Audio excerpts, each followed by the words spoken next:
চলো আজকে তোমাদের সাথে শেয়ার করব চিকেন বিরিয়ানির রেসিপি। তো শুরুতেই কড়াতে সাদা তেল দিয়ে আমি এখানে ব্রেস্তাগুলো ভেজে নেব। আর এই তেলে যেহেতু আমি চিকেনটা করব, তো একবারেই আমি দিয়ে দিলাম। তো শুরুতেই ব্রেস্তাগুলো বানিয়ে নেব। তো ব্রেস্তাগুলো খুব সুন্দর ব্রাউন করে ভেজে নেব। তো দেখো আমার ব্রেস্তা ভাজাগুলো খুব সুন্দর হয়ে গেছে। তো এবার আমি তুলে নেব।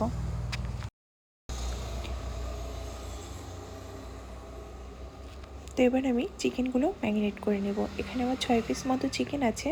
তো প্রথমেই আমি 3 টেবিল চামচ টক দই দিয়ে দেব।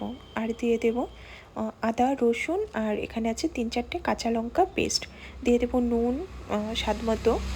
আর দিয়েছি শুকনো লঙ্কার গুঁড়ো 2 চা চামচ, হলুদ 2 চা চামচ, আর 1 চা চামচ পরিমাণ জিরের গুঁড়ো, আর 1 চা চামচ পরিমাণ ধনের গুঁড়ো, আর দিয়ে দেবো হোমমেড বিরিয়ানি মশলা। তো প্রথমে যে বেরেস্তাটা করে রেখেছিলাম, খানিকটা পরিমাণ বেরেস্তা এটার সাথে মেখে একসাথে রেখে দেবো 20 মিনিট মতো।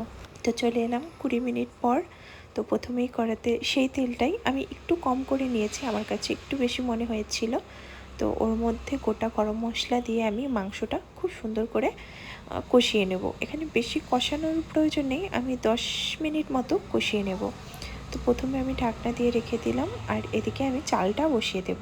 তো যেহেতু জলটা হতে একটু টাইম লাগবে, তো মাংসর সাথে সাথে আমি জলটাও বসিয়ে দিয়েছি। আর চালটা আমি আগেই ভিজিয়ে রেখেছি, তো ওটা আর ভিডিও করা হয়নি। তো এখানে আমি 5 মিনিট মতো মাংসটা খুব সুন্দর করে কষিয়ে আলুগুলো দিয়ে দিচ্ছি। তো আলু আর আমি ভেজে নেইনি, এভাবেই কষিয়ে জল দিয়ে দেব বেশি করে, যাতে আলুটা খুব সুন্দর করে সেদ্ধ হয়ে যায়। তো 5 মিনিট মতো আবার ঢেকে রেখে একটু কষিয়ে 10 মিনিট মতো কষিয়ে এখানে আমি পেঁয়াজ ব্রেস্তা দিয়ে একটু নেড়ে চেড়ে আমি পরিমাণ মতো জল দিয়ে দেবো। অবশ্যই এখানে একটু বেশি জল দিতে হবে। তো এখানে মাংসটা কষিয়ে আমি জল দিয়ে দিলাম। এবার মাংসটা খুব সুন্দর করে হোক।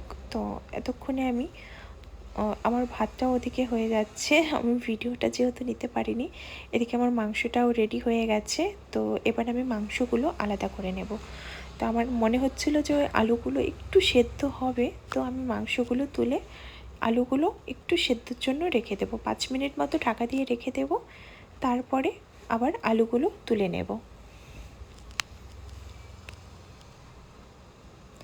তো এখানে আমি হাঁড়িটা সাজিয়ে নিচ্ছি। প্রথমে আলু আর চিকেনটা নিচে দিয়ে দিলাম। তো এটাকে খুব সুন্দর করে সেট করে যে ঝোলটা আমি করে রেখেছিলাম আলাদা, সেটা আমি সাইড থেকে দিয়ে দেব।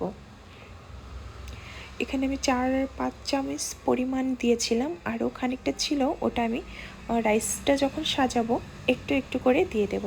তো এখানে আমি দিয়ে দিলাম পেঁয়াজ ব্রেস্তা, আর দিয়ে দিলাম এখানে 3 টেবিল চামচ মতো গুঁড়া দুধ দেওয়া হয়েছে। যেহেতু আমার কাছে খোয়া ক্ষীরটা ছিল না, তো খোয়া ক্ষীরের পরিবর্তে এখানে গুঁড়ো দুধটা দেওয়া যেতে পারে। আর দিয়েছিলাম বিরিয়ানি মশলা, আর যেই দুধের মধ্যে যে কেশরটা ভিজিয়ে রেখেছিলাম, ওর মধ্যে আমি গোলাপ জল কেওড়া জল সব একসাথে মিক্স করে দিয়ে দিয়েছি। তো প্রথম পোর্শনে যে রাইসটা দিয়েছি সেটা আছে তোমার 60% মতো সেদ্ধ হওয়া রাইসটা আমি নিচে দিয়ে দিলাম। আর উপরে দিয়ে দিলাম বিরিয়ানি মশলা, আর একটু যেই মাংসের যে ঝোলটা ছিল সেটা। আর তার উপরে দিয়ে দিলাম 70% মতো হওয়া সেই রাইসটা। তো এখানে একটু একটু করে ধাপে ধাপে আমি একটু একটু সেদ্ধ বেশি হলে রাইসটা দিয়ে দিচ্ছি।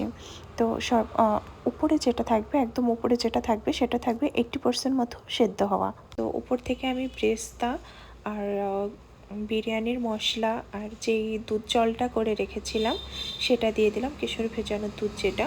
আর উপর থেকে যে একটু ঝোল বাকি ছিল সেই ঝোলটুকু দিয়ে দিলাম, আর উপর থেকে দিয়ে দিলাম ঘি।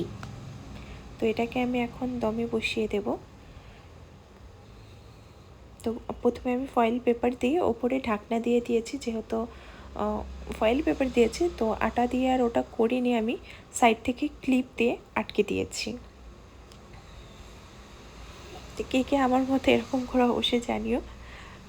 তো এই দেখো আমার বিরিয়ানিটা রেডি। দেখো কতটা ঝরঝরে হয়েছে রাইসগুলো,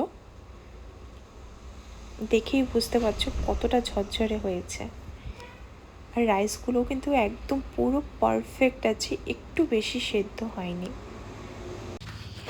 আর বিরিয়ানিটা খেতেও খুব ভালো হয়েছিল। অবশ্যই জানিও তোমাদের রেসিপিটা কেমন লাগলো।